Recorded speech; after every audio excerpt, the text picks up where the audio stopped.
We may never know the true events that unfolded at Balmoral Castle on the day the Queen died, but new reports say that Prince Harry snubbed dinner with his father King Charles and brother Prince William that night after the new monarch banned Meghan Markle from joining them, allegedly telling Harry it was not appropriate for her to be there. Now, that meant that Harry landed minutes after the Queen's death was announced to the world, having missed the RAF flight to Scotland with his brother, Prince Andrew, and Prince Edward. Harry's then said to have stayed with his uncles and Sophie Wessex at Balmoral, 7 miles away from Charles's Birkhall estate. Now, the first question is, do we care? And the second question, yes. And the second question is, do we believe it? JJ? Well, yes, we care, because that's what we're paid to do on this show. So we definitely care. I believe it in part. I don't believe King Charles said it's not appropriate to have your wife come up here and mourn with you. That seems unlikely when he's lost someone he was very close to. And then the terminology of it, how they phrased it, he then missed his flight. You don't miss a flight that you don't intend on getting. The flight went and he wasn't on it because he didn't want to go. So then he went and made his own way there and hung out with his aunties and uncles, which I think is perfectly fine, if that's how it happened. Nicola. Yeah, I'm with you. I don't... Unless the person is telling me what happened, I'm not going to put words into their mouth and presume what their opinion on it is. However, Charles literally said the following day or the day after that he wishes all the best to Harry and Meghan in their life in America.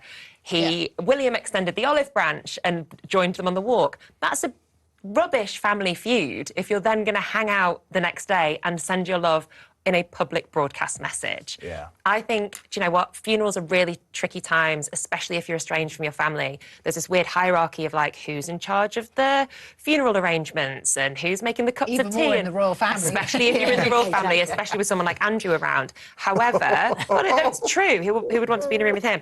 But, well, apparently Prince Harry wants to be in a room with him, so he had dinner with him. No, he didn't. At all. Well, if I can put one word in Harry's mouth, is that he probably didn't want to be in a room with Prince Andrew. However, this isn't a snub. It's just like people eating in different rooms. That's all it is. It's actually people eating in different castles. We didn't eat dinner together today. Doesn't mean we hate each other.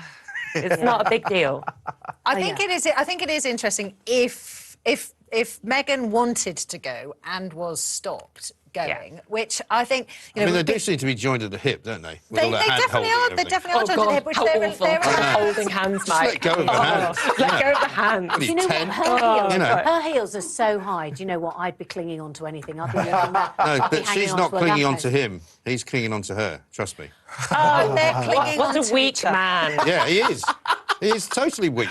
You know, what a weak individual because he loves a woman. I am very much in touch with my emotions, as you can ask anyone. Yeah. I'm very much. And Mike knows all about this, of course. But every time you see a shot of Harry and Meghan, there's always slightly. You just catch Mike in the. But what I don't do is public displays of emotion. PDAs. I don't go walking around holding hands with people, you know, just so that people can see what a nice bloke I am. Right? You don't need to do that. The point is, what happens now is more important than what happened then, because they've all gone back to America. You know, let's wait and see when she does the first interview. Let's wait and see when the book comes out, what's in it. Oh, my God. Let's wait and see whether anything has changed, because nothing probably has changed. Charles literally, he did that book, didn't he, was it Dimbleby? Dimbleby, where he spoke about the fact that he felt pressured from his dad to marry Princess Diana.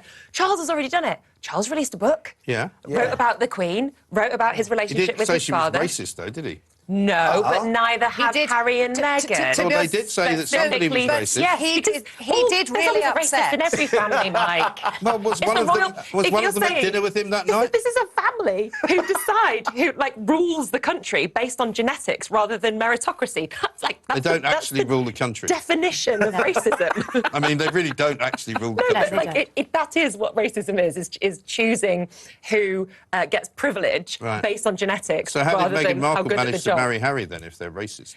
With great difficulty, Mike. With great difficulty. Well, nobody tried to stop it. Oh, did they not? William did. The press were on her from day one. Because William literally... I thought you said that you'd only believe it if you heard it from the person. Didn't you? No. Didn't you? Can I just hold on?